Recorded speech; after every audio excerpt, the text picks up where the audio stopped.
Okay, hello everyone, and welcome to the last session of this academic year's extremal and probabilistic combinatorics webinar.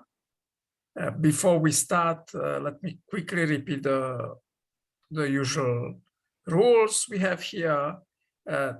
This webinar is being recorded, and we will upload the recording on YouTube eventually.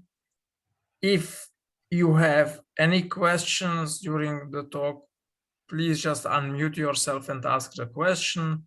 If you have a problem with your audio or you prefer not to pose the question, then just write it in the chat, and I can read it out to our today's speaker.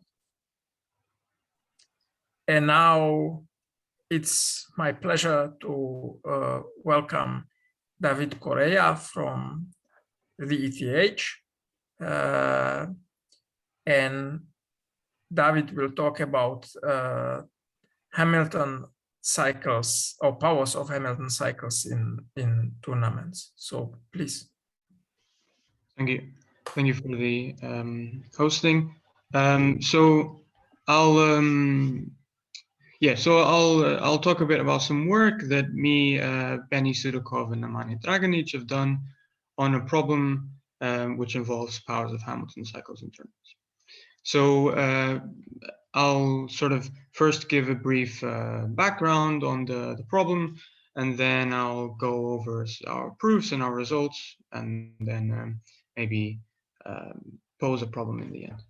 So first, let me give some motivation to our problem. So one of the earliest examples of a problem in combinatorics which involves sufficient conditions for Hamiltonicity is the celebrated Dirac theorem, which states that if a graph, if we're given a graph G on n vertices, which has minimum degree at least n/2, then this graph contains a Hamilton cycle.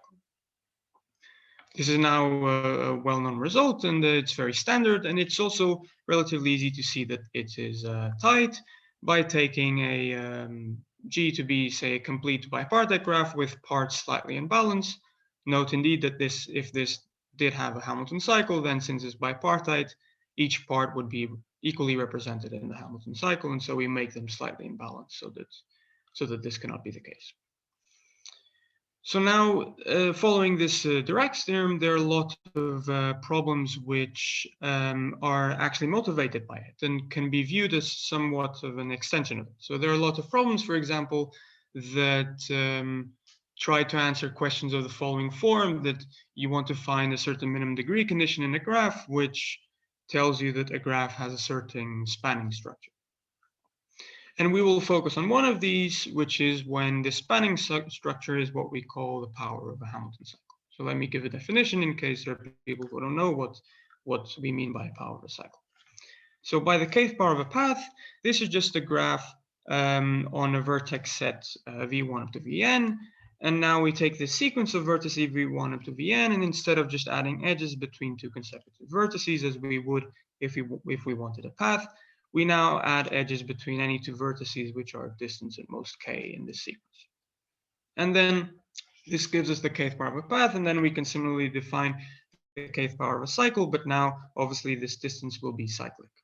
So here on the right, you can see, I put here an illustration of a third power of a cycle on 8 vertices, and you see you have the cycle on 8 vertices, and then you have an edge between any two vertices which are distance at most 3. So now, given this definition, we want to extend Dirac's theorem to powers of cycles. So we want to essentially answer this question, which is what is the minimum degree condition that one needs in order to guarantee that the graph will contain the kth power of a Hamilton cycle. And this was actually solved in 1998 by Komlos, Sarkozy, and Semeredi, who showed that a minimum degree of kn over k plus 1 for fixed k in sufficiently large n will ensure that your graph contains the kth power of a Hamilton cycle. And much like before, it is relatively easy to see that this is tight, but instead of now taking a complete bipartite graph, we take a complete k plus 1 partite graph. And note again that if this graph did have the kth power of a Hamilton cycle, then any k+1 consecutive vertices in this cycle would form a clique because it's a kth power. And then each one of these k+1 vertices must come from a unique part in this k+1 partite graph. And so the parts will be equally represented in this Hamilton cycle. And then we make them slightly imbalanced so that this cannot be the case. Okay, so these problems of finding minimum degree conditions for kth powers of Hamilton cycles are completely solved in graphs. So it is natural to then look at what happens in directed graphs. So before even posing the question, we can't really talk about minimum degree condition for directed graphs because it's not clear what we mean by the minimum degree. There are lots of different definitions that we can use here. But we will focus on what is called the minimum semi-degree of a directed graph, which is just the minimum over all the out and in degrees over all vertices of the directed graph. And now the type of questions that we're looking at could be something like, we're giving a class of directed graphs, and we want to know what is the minimum semi-degree condition that forces any graph on that class to contain the kth power of a Hamilton cycle, for example. There are some results of this form, but I'll just mention one of them before going into our thing. So I'll just mention this result of Häggkvist from 2009, who confirmed the conjecture of Thomason in 1979, who showed that for the class of oriented graphs, a minimum semi-degree of roughly 3n/8 will imply that the graph contains a Hamilton cycle. And contrary to Dirac's, well, not contrary, but this theorem is much harder than Dirac's theorem.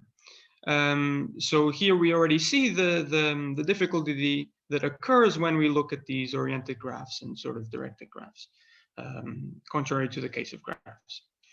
So also with this theorem in mind, maybe one can ask what happens to this minimum semi-degree condition in the oriented graph case if we want the square of a Hamilton cycle. And actually, it's not too difficult to show that one needs a bit more than one needed for the Hamilton cycle. So there are some relatively easy constructions of oriented graphs with minimum semi-degree roughly 3n/7 that do not have the square of a Hamilton cycle, but this is not even known to be true asymptotically. So essentially for oriented graphs, what we can take from this information is that we don't know much apart from whatever is known by this Häggkvist, meaning that whatever we know for the Hamilton cycle case. But nonetheless, we're going to look at an even more special class of directed graphs, which are tournaments, which are just orientations of the complete graph. So we want to answer these questions, and we want to know what is the minimum semi-degree condition needed for a tournament to contain the kth power of Hamilton cycle. And in case I didn't say, obviously in these directed graphs, when I talk about a cycle, I always mean a directed cycle. Okay, so we want to know what happens in tournaments, and actually the first case, the case of finding a Hamilton cycle, is fairly easy. So this is a standard exercise in graph theory showing that any tournament which has minimum semi-degree at least n/4 contains a Hamilton cycle. And much like before, we also have an easy construction showing that this n/4 is tight.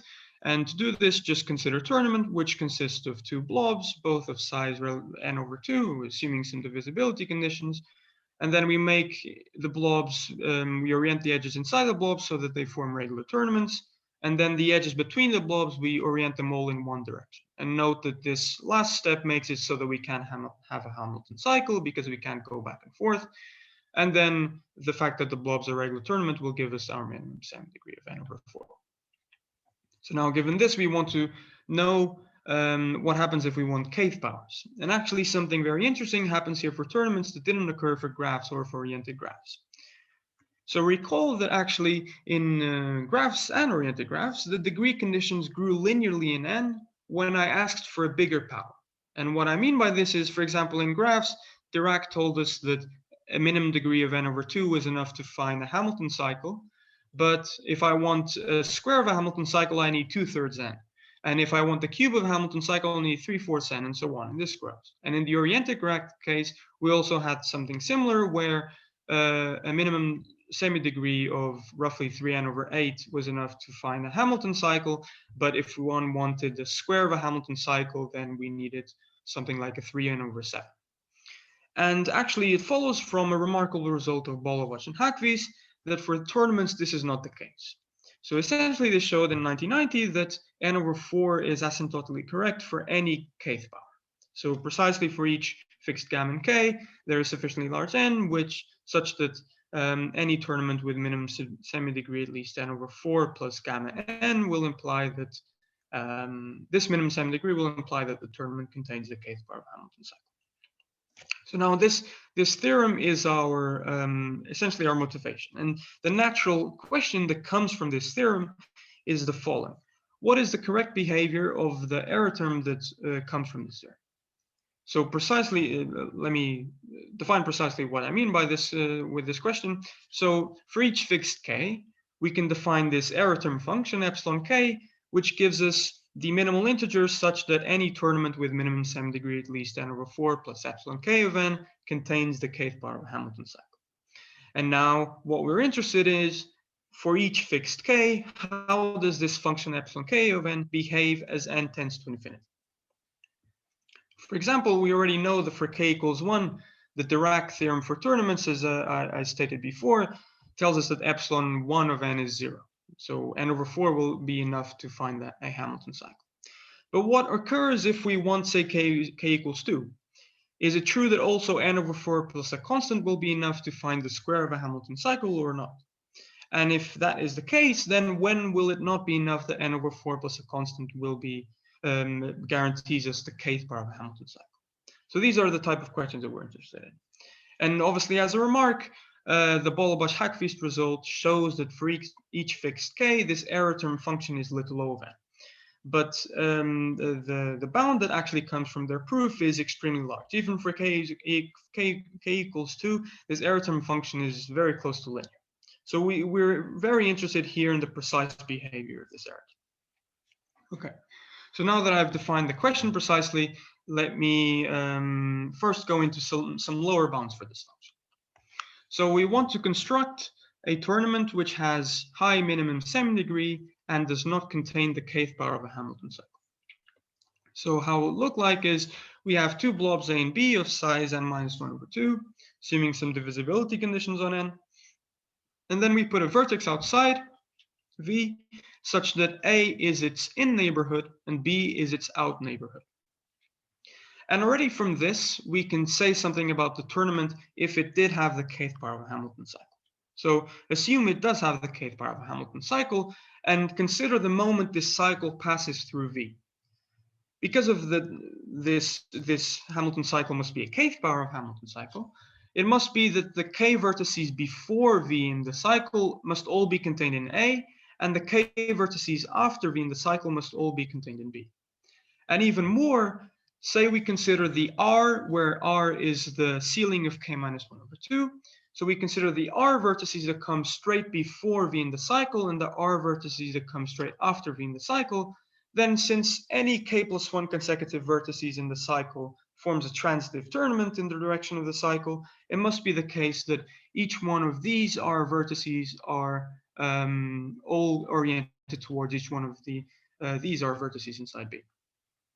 And so from this observation, we can say that if the bipartite graph formed by the edges that go from A towards B doesn't have this complete bipartite graph on R vertices on each side, then the tournament cannot contain the kth power of a Hamilton cycle.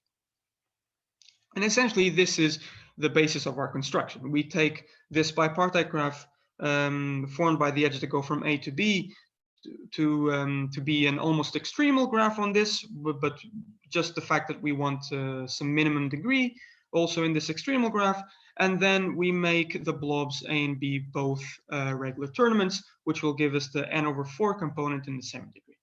And this will give us this proposition saying that we can construct tournaments with no kth power of a Hamilton cycle and minimum semi-degree at least n/4, which came from the fact that the blobs were regular tournaments, and this term, which is of order of the average degree in an extremal graph without the KRR, complete bipartite.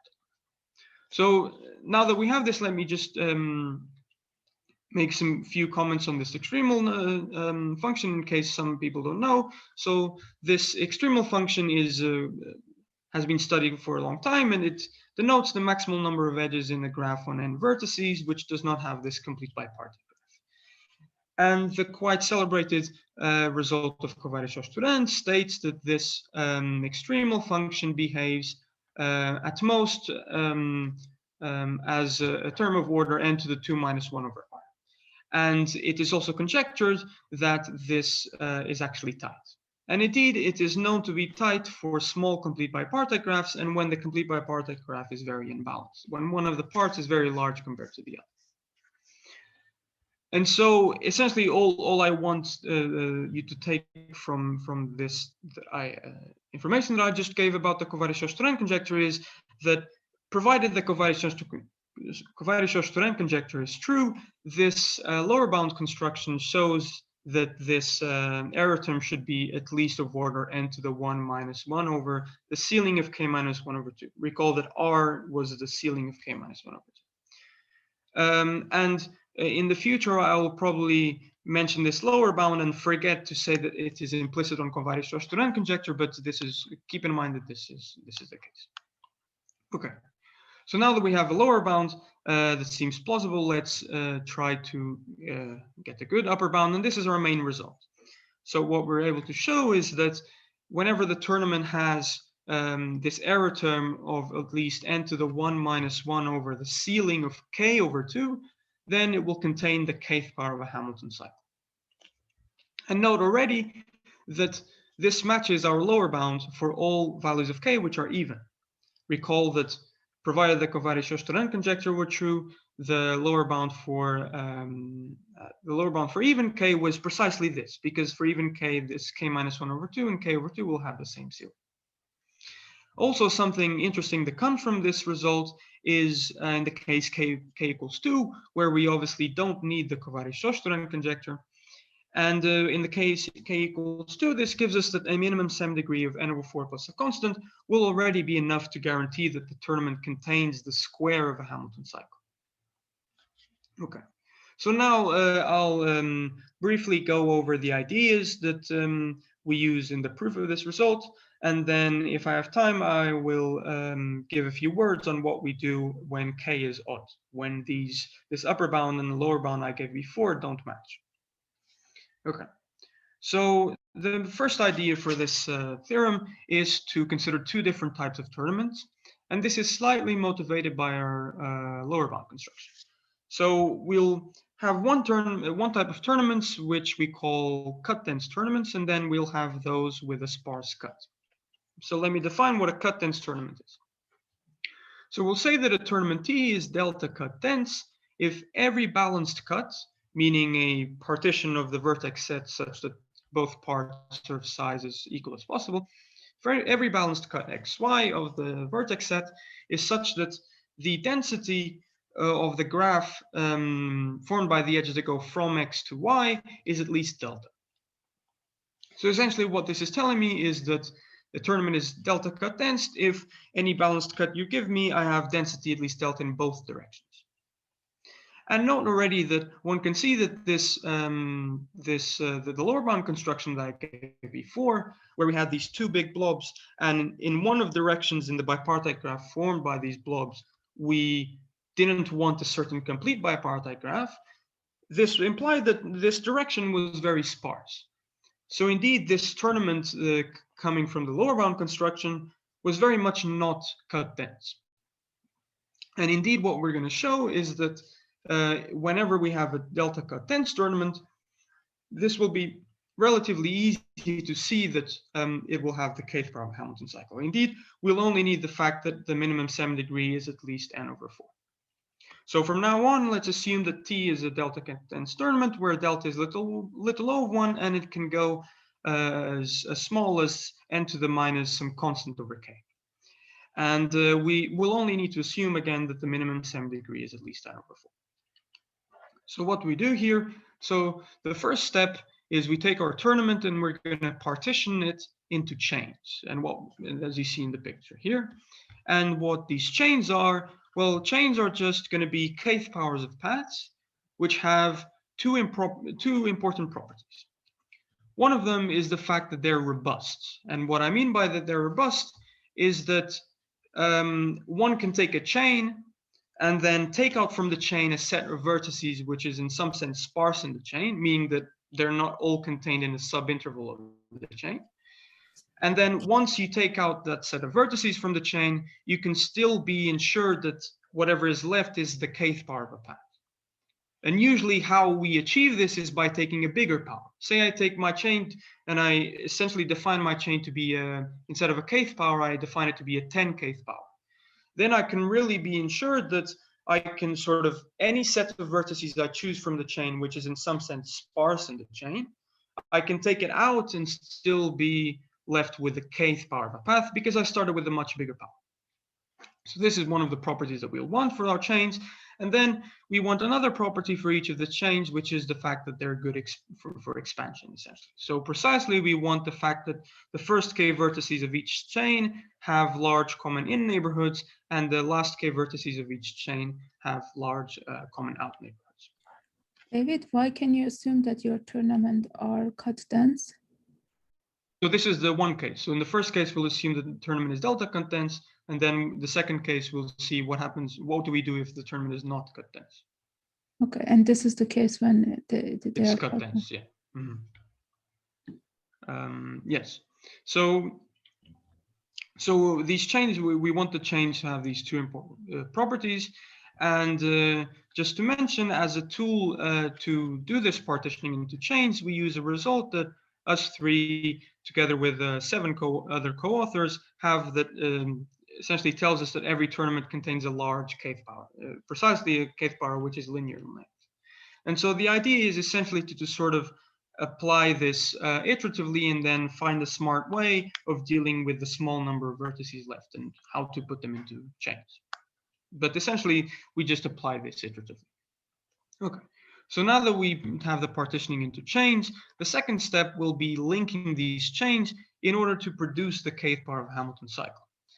And this is done like illustrated in the picture here. As you see, I drew these green linking paths and their kth powers of paths, and each one of them goes from the last k vertices of one chain and then ends at the first k vertices of another chain. And then the idea is that we start at one chain, we go through that chain, we use the green kth power linking path, go to another chain, use another green linking kth power, go through another chain, and do this so on until we wrap around and have the kth power of a Hamilton cycle.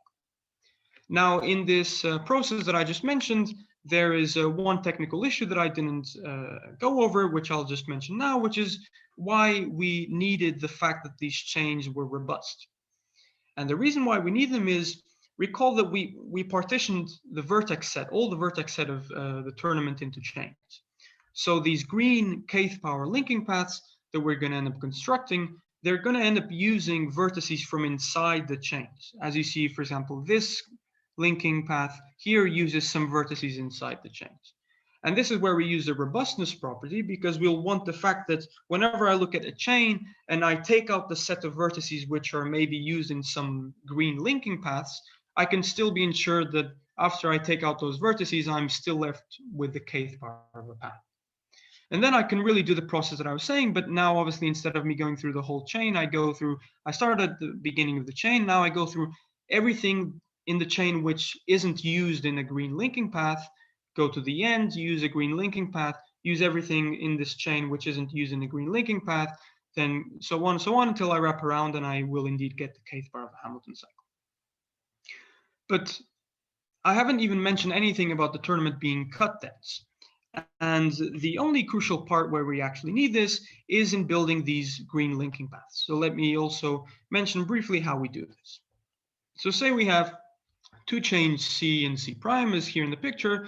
And what we want to do is link the last k vertices of C to the first k vertices of C prime by a kth power.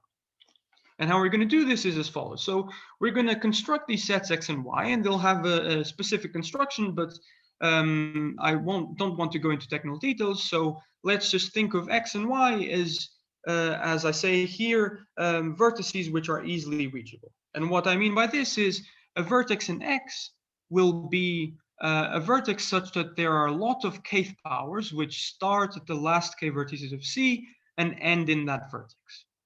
And similarly for y, a vertex in y will be a vertex where there are lots of kth powers which start at that vertex and go to the first k vertices of C prime. And the fact that we have a minimum semi-degree of at least n/4 in our tournament will actually allow us to construct these sets x and y so that their sizes are very close to n/2. And to give an idea of why this should be possible, well, say we consider x and note that on average, a vertex inside x has out degree x/2 inside x. And so because of the minimum semi-degree condition, it will have at least n/4 minus x/2 out neighbors outside of x. And so if the size of x is slightly smaller than n/2, then this will tell us that essentially there are a lot of edges that go from inside of x to the outside. And so we would expect to be able to find more easily reachable vertices outside of x, and we should be able to expand the set x. So hopefully this gives an idea of why you should be able to get these sets x and y close to n/2. But now that we have them close to n/2, now we can use the fact that the tournament is delta cut dense. So x and y are close to n/2, so they look somewhat like a balanced cut. And thus we know that there's going to be density that goes from the set x to the set y. And we're going to use that to find a connection from the set x to the set y, which in particular will just be a complete bipartite graph. And now that we have this connection, we've built our green linking path. We started the first last k vertices of C. We use the available kth powers that we have to go to this set in X. Then from this set, we use the complete bipartite graph that we just constructed. We are in Y, and then we use sort of the definition that we have for Y, the fact that all these vertices can reach C prime to go by a kth power from the set to the first k vertices of C prime. And we've constructing our green kth power, linking kth power. Okay. Do you remove maximum large degree vertices from your graph before you start all this? No. There's a lot of freedom for these kth powers, so there's no need sort of to clean a priori. But there's a specific definition for these sets x and y, which will sort of be nice, and we don't need to care about cleaning things. But in the beginning, we already partitioned the vertex set into the chains. Is this cleaning that you're talking about? It's just because the degrees are not really this close to each other, right? So I was wondering this on average argument you had on the previous slide. Mm-hmm. Yes. In constructing the set X, this is sort of an iterative construction, and at each step we're not gonna use vertices that have small degree. We don't want these, but sort of we'll have some number of them that have good degree, and we can iteratively do this until we get something close to n/2. Oh, okay, I understand. Okay, thank you. Yeah. Okay, so so now this is sort of essentially what we do for the cut dense tournament case, and now I'll look at the other. So now we're in the sparse cut case, which means that there is a balanced cut of the tournament such that one of the directions is very, very sparse, i.e. one of the directions, which for us will be y towards x, is super dense, has density 1 minus little o of y. And what we want to show is that a minimum semi-degree of n/4 plus this term of order n to the 1 minus 1 over the ceiling of k/2 will be enough for the tournament to contain the kth power of a Hamilton cycle. So this case is slightly technical, so let me try to give an overview of the ideas that we use here in an even more special case. So I'll actually assume that the sets x and y form regular tournaments. So we'll deal first with this case. So assume x and y are regular tournaments. What can we do? Consider a vertex inside x. And since x is regular, the vertex has out degree inside x, roughly n/4. Now, by the minimum semi-degree condition, then we know that the vertex has a neighborhood, out neighborhood in y of size this error term. And then in turn, this gives us that we have a density condition. In particular, we have a density condition in the bipartite graph formed by the edges that go from x to y. So we have this density of n to the minus 1 over the ceiling of k/2. Okay, so now the idea is to essentially construct passages that allow us to go back and forth. So what we're going to do is we're going to construct these sets x1, x2 inside x, and y1, y2 inside y. And we want that all of them form transitive k tournaments on k vertices. And we also want that x1, y1, this sequence formed by first putting the k vertices of x1 and then the k vertices of y1 forms the kth power of a path on 2k vertices. And then we also want that y2 and x2 also forms the kth power of a path on 2k vertices, but now since we start at y2, so it will be in the reverse direction. And after we have these sets, x1, y1, x2, y2, we'll want to connect them so that we get the kth power of a Hamilton cycle. And how do we do this? Well, x and y are, as I assumed, x and y are regular tournaments. And so in particular, they're very much cut-dense tournaments. And so we can use all the machinery that we have from before to find linking paths and do all the stuff that I mentioned before. So in particular, inside x, for example, we can find what I drew here, which is just a blue kth power, which is spanning essentially. So it starts at x2, and then it touches every other vertex inside x, and then it ends at x1. And we can really construct this just because of the fact that x is very cut dense, and we can use all the machinery that I mentioned before. And then we can do the same thing inside y, find a spanning blue kth power, which starts at y1, touches every other vertex, and then ends at y2. And then once we have these blue kth powers, this gives us a kth power of a Hamilton cycle by, say, starting in x1 using the passage that we found to y1, then going through the blue kth power inside y, touching every other vertex, going to y2, using the passage to x2, and then doing the same thing inside x until we get to x1. And this gives us the kth power of a Hamilton cycle. So now let me mention just how these sets x1, x2, and y1, y2 are found. So it's because we have a lot of density from y to x, these sets x2 and y2 are not difficult to find. They're very, very easily, actually, because this direction is super dense. So really the bottleneck of the problem is in finding these sets x1, y1, which go in the very sparse direction. And this can be viewed as some sort of a bipartite Turán problem plus some transitivity issues. So we are able to show that essentially a density of n to the -1 over the sigma of k over 2 between x2 and y will imply always that these sets x1, y1 exist. And why do I say this is a bipartite Turán problem? Well, there is a graph that is implicit here in the edges that go from x1 to y1. And in particular, actually, this graph will contain a complete bipartite graph with parts of size k over 2. Note, indeed, if we take the last k over 2 vertices of x2 and the first k over 2 vertices of y1, these must form this complete bipartite graph. So in particular, we shouldn't be able to expect that we can find these sets x1, y1 with a better density, because otherwise we would be improving on Correia-Turán conjecture. So essentially the bottleneck of the problem is finding these things, and we are able to do this. And I just wanted to mention that this is sort of a bipartite Turán problem plus some transitivity because we also want the sets x1 and y1 to be transitive tournaments. Okay.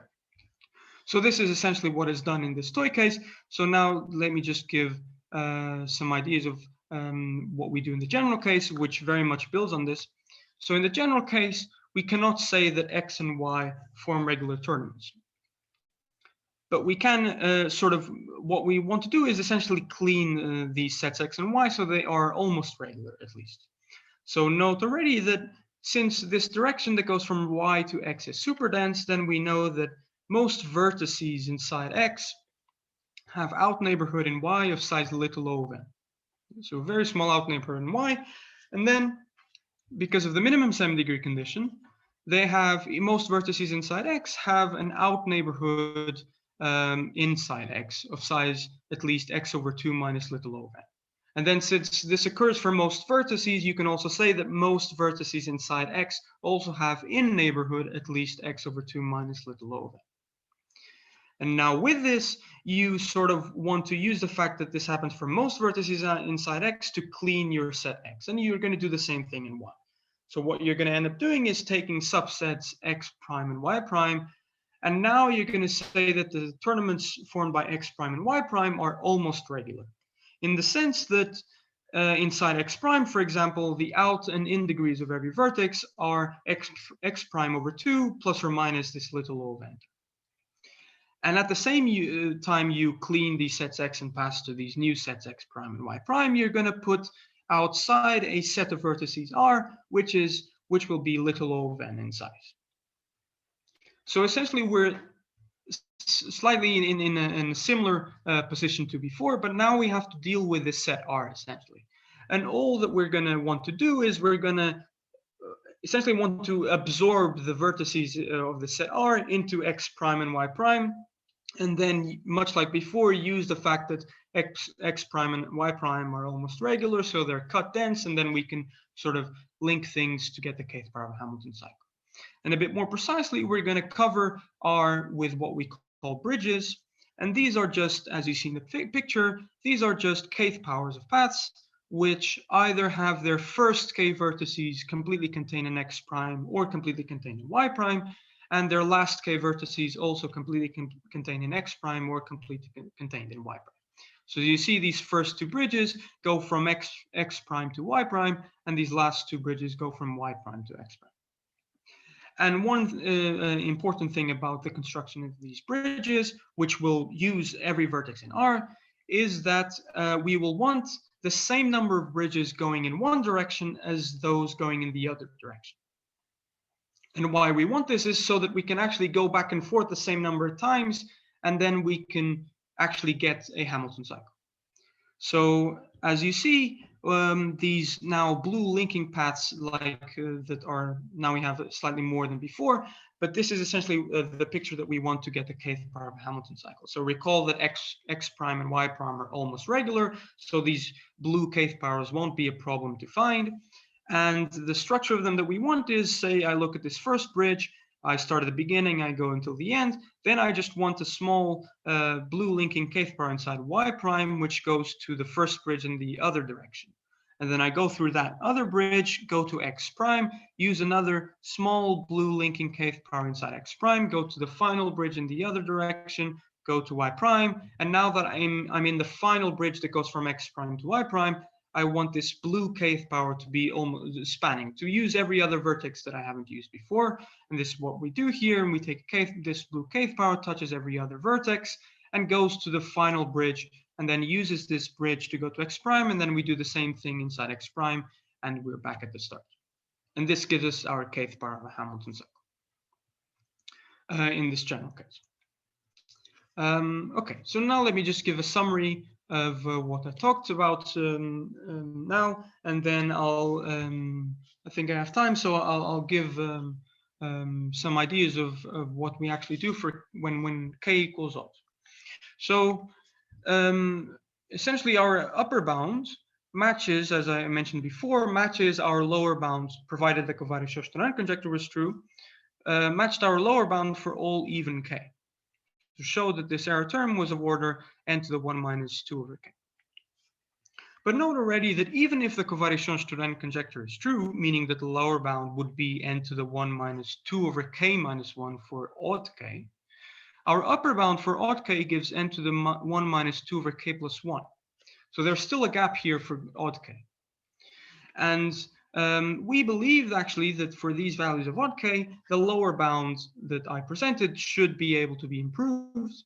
And we can actually confirm this for the case k equals 3. Note that for k equals 3, the lower bound that I presented is somewhat trivial. It gives an error term which is constant. And our upper bound gives an error term which is square root of n. So we can actually show as a separate theorem that there are tournaments which do not have this third power of a Hamilton cycle, this cube of a Hamilton cycle, and actually have this error term which is very much not a constant. It will actually be a power of n, precisely n to the 1/5. And a remark, note already that from this construction, we get this jump that occurs between squares and cubes. Recall that our upper bound for k equals 2 showed that for squares, n over 4 plus a constant was already enough to contain the square of a Hamilton cycle. But this lower bound construction that I'll present actually tells us that this is not the case for cubes, and we need even a power of n as an error term. Okay, so now I'll quickly go over these constructions for cubes of Hamilton cycles. So we want to construct tournaments which have this minimum semi-degree with an error term of order n to the 1/5 and do not contain the cube of a Hamilton cycle. So what we do is our tournament will consist of, again, two blobs, A and B, and let's assume we want to take A and B to be of the same size, and then we have a vertex outside A and B such that A is its out neighborhood and B is its in neighborhood. And much like before, already the situation will tell us something. So assume this tournament does have the cube of a Hamilton cycle. And let's essentially consider the cyclic sequence formed by going over the Hamilton cycle and noting at every vertex if this vertex is either in A, in B, or if it's just V itself. In particular, so as I wrote here. So in particular, since A is the out neighborhood of V and B is the in neighborhood of V, then we have, as I noted here, that the three vertices after V in this sequence will all be in A, and the three vertices before V in the sequence will all be in B. And even more, it's not difficult to show that actually, because of these three A's that must occur after V and these three B's that must occur before V, and the fact that A and B are the same size, one can show that at some point in this sequence, we'll have a subsequence which is either AABAB or AABB. This is not too difficult to show, but for time considerations, I won't go over it. So, okay, so at some point in the sequence, we must have this, and this actually translates into us having one of these situations in our tournaments. So the first situation is this AABAB subsequence with the order of this is the first, second, third, fourth, fifth, and then I put some edge orientations that are implicit in the fact that this AABAB subsequence comes from the cube of a path. And then this AABB sequence is drawn here in blue, and it has this order 1, 2, 3, 4. And again, I drew some edge orientations that are needed for this to be here. So now our goal is to orient the graph, orient the edges inside A, orient the edges inside B, and the edges in the bipartite graph formed by the two blobs, so that we can never have these two structures. And then if we can never have these two structures, then we can never have the cube of Hamilton cycle, and we're done. Okay, so let's first decide what the bipartite graph between the two blobs will be. So we'll want the graph formed by the edges that go from A to B. We want it to be a regular bipartite graph which doesn't have any of these three cycles, doesn't have C4, C6, and C8. And note already that the fact that this bipartite graph doesn't have C4 will already kill this AABB subsequence. Because as you can see in the picture, precisely this AABB sequence has implicit a C4 in this bipartite graph. Okay, so by making this choice in the edges from A to B, we already kill this second subsequence. So we only need to care about now about this AABAB. And also, just to mention this, we can actually find this deregular bipartite graph which doesn't have this C4, C6, C8, and this comes from some standard algebraic constructions for lower bounds of bipartite Turán problems, and we can do this with D being of the order of n to the 1/5. So this is where, as one would expect, this is where our minimum semi-degree condition will come from. Okay, so now that we decided the bipartite graph from A to B, we are now just going to orient the edges inside A so that we can never have this situation. So how are we going to do this? Well, consider a vertex in B, U, and consider its in neighborhood in A, which is already preset because we already chose this the edges that go from A to B. And all that we are going to want to do is, to start, is we're going to want to orient the edges inside this neighborhood so that it forms a regular tournament. And the question is, first is, does this actually give a well-defined orientation? Can we actually, for every such neighborhood, orient the edges inside it as a regular tournament? And we can, because no edge appears in two of these neighborhoods. Indeed, if there were an edge in two of these neighborhoods, we would have this situation here that I drew, which, so this edge is in a neighborhood of u and a neighborhood of some other u prime, and this obviously gives us a C4 in this graph, which we already know cannot exist.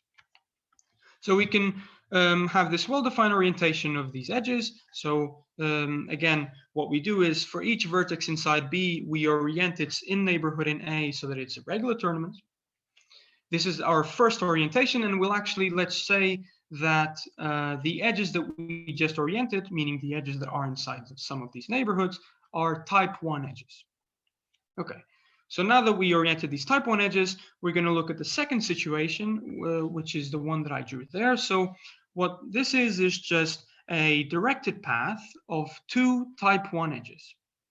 So recall that the type 1 edges are edges that come from inside a neighborhood of a vertex in B. So as you see here, this edge it's a type 1 edge coming from, is all inside a neighborhood of this vertex U and B, and this edge is a type 1 edge all inside the neighborhood of this vertex in B. So the situation again that we look at is a directed path of two type 1 edges, such that each the two type 1 edges come from different vertices in B. So we look at each, and note already that yes, sorry, I confused myself. So we look at this directed path of two type 1 edges coming from different vertices in B. And note already that this is very similar to this AAB subsequence that we have here. And it's in fact, all that we're going to want to do here is the following. So each one of these situations produces this edge E here. And in order for us to kill this AAB passage here, this 1, 2, 3, 4, 5, we will want to orient this edge E upwards.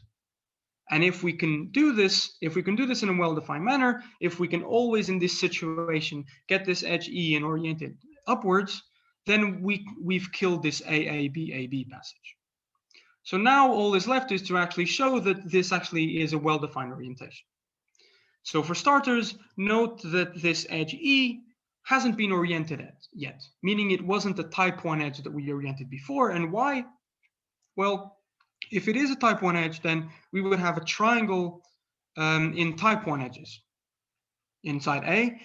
And because of the definition of a type 1 edge, recalling that it's an edge inside of a neighborhood in B, this would give, as you see in the picture, a cycle on 6 vertices in the bipartite graph, which we already know cannot exist. Secondly, so we know this edge E hasn't been oriented yet, so it's fine. But we also need to check that essentially this edge E won't be oriented twice. So we just want to check that this edge E doesn't appear in two of these situations. But if it does appear in two of these situations, then note that there would be another path of two type 1 edges with the same endpoints. And this would in turn imply that there is a square, or rather a cycle on 4 vertices of type 1 edges inside A. And as you see here, this would actually give a C8 in this bipartite graph, which we know that does not exist. So indeed, we have a well-defined orientation of these edges. And this well-defined orientation will kill us this AAB passage. And so we know now that there cannot be a cube of a Hamilton cycle in this tournament. And now to finish, one can actually note that since the way we oriented the type 1 edges was such that every neighborhood of a vertex in B, I can go back, every neighborhood of a vertex in B was a regular tournament. And actually this will imply, obviously in the first case, it will imply that the directed graph with vertex set A formed by these type 1 edges is a regular directed graph. And even more, this fact will also imply that the directed graph formed by these edges E that we orient in the second step will also form a regular directed graph inside A. And so we'll actually know that all the edges that we've just oriented inside A form a regular directed graph with vertex set A. And so we can complete this orientation by orienting the rest of the edges so that A forms a regular tournament. And now just to finish, we just also orient the edges inside B so that it's a regular term. And then we're in the situation where we have A and B are both regular tournaments. This tournament does not contain the cube of a Hamilton cycle. The bipartite graph of edges that go from A to B is a D regular, where D was this term of n to the 1/5. And then so we have this minimum semi degree of the tournament, which is roughly n over 4 plus this D, which was n to the 1/5, as I mentioned. And this is our construction. Yes, then this is our construction. Yes, so to conclude, I would just like to mention this problem, which is to determine this correct behavior of this error term for cube. So the lower bound I just gave gives this n to the 1/5 lower bound, but the upper bound that they also mentioned gives square root of n. And it is plausible, and it seems very plausible, that one can improve our lower bound, especially because the n to the 1/5 is not even conjectured to be tight when one doesn't want these cycles on 8 vertices and 6 vertices. Well, 6 vertices it is, but if we don't want C4, C6, C8, this n to the 1/5 isn't even the conjectured right bound. So it seems very plausible that one can improve this lower bound, but it's, on the one hand, it's also not clear that the square root of n should even be the right answer. So it's not clear what the answer should be here. So I think this would be a very interesting problem to understand. Yeah, thank you. Thank you, David. I invite everyone on the count of 3 to unmute themselves and give a round of applause for a wonderful talk. Okay, 1, 2, 3.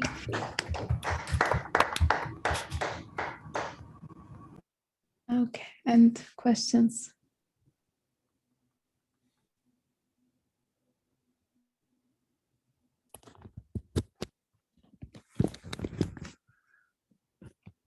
So what is actually the conjecture density for C4, C6, C8 free bipartite graph, if there is? Well, I was just taking the one for C8. Oh, I see. Yes. So you know the Turán numbers for C4, C6, and C10, but for C8 you don't, right? Mm-hmm. This is all I was trying to say with this C8 part. But it's also, it could be the case that you can get better than 1/5 by actually looking at some other graph that you forbid instead of C8, but it's not, I mean, this is could be a way of doing it, but it's not clear how you would do this. Okay, thanks.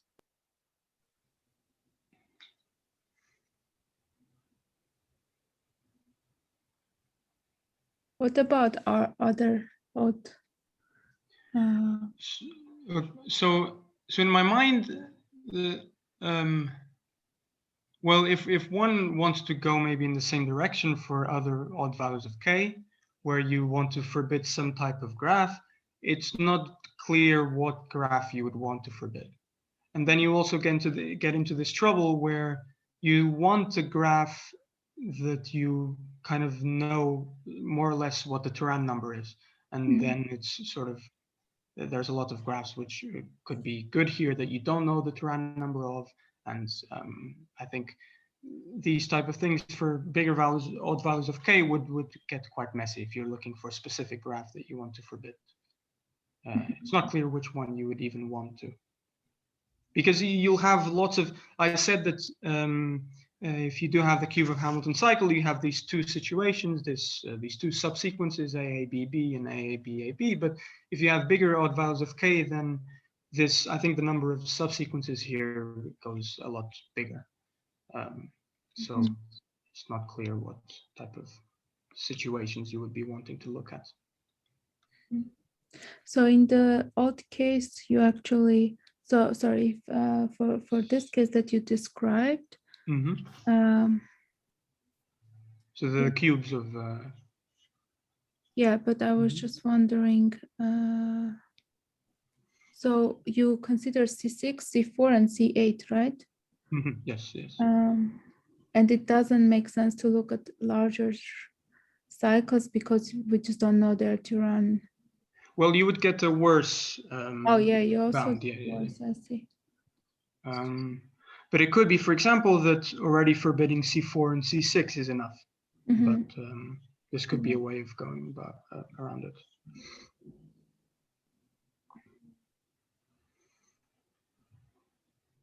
Excellent. Okay. Any other questions? Computer screen is always going up.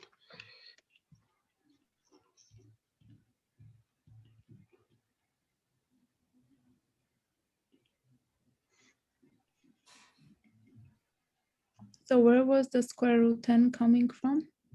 That was, So the square root of n is the what we get in our upper bound for k equals 3. right. I see. But it might be somewhere in between. Yes. So essentially, it's about being able to get these. So let me try to go back. These sets x1, y1. This is yes, exactly here. So when we have these sets x1, y1, if we're able to find this with sort of essentially, we don't necessarily need these sets x1, y1 to be like a full kth power, which starts with first k vertices x1 and last k vertices y1. It could be that somehow you can find some sort of like zigzag type passage where you maybe start at the k vertices in x, and then you go zigzag, zigzag, zigzag, and then you go k vertices in y1. But most of these you actually won't be able to find because they're sort of they're much sparser than the lower bound construction that I gave before. So I mean, but the main goal to lower this square root of n bound would be to essentially being able to find these sort of sparser passages if you can in this cube case. So it could be that you can find some sort of these weird passages if you already know that. If you're at the density where you know that your graph has C6s or C4s, something like this, this would already be an improvement. Makes sense. So can you go to this substructure that you found AB? I forgot some patterns that then you analyzed. No, I think, yeah. So I assume the first one happens just because of AB are odd. And then well, for odd no, I have odd here. Yeah, for odd I just wanted odd so that I can actually orient the blobs so that they're regular terms. But so actually, why do you have this structure that you have so say you start at this first sequences of A's, and then you go to the right. So you start of a sequence of at least 3 A's, and then the next B you hit. If you have 2 B's, then you'll get this A, B, B. So now you know that you can only have 1 B there, and so now you have 1 B there, and then you have another sequence of A's. But if you only have 1 A there, then that means you have another B after, and then you'll get this A, B, A, B. So essentially, if none of these occurs, then you'll always have a sequence of at least 2 A's and a B, a sequence of at least 2 A's and a B, sequence of at least 2 A's, and then this will make it so that your blobs aren't equally represented in the cycle, and they must because they're the same size. Yeah, makes sense.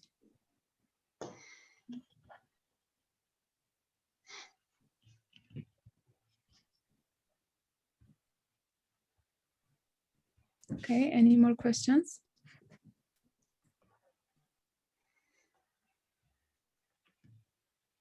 Okay, if not, let's give another round of applause to David.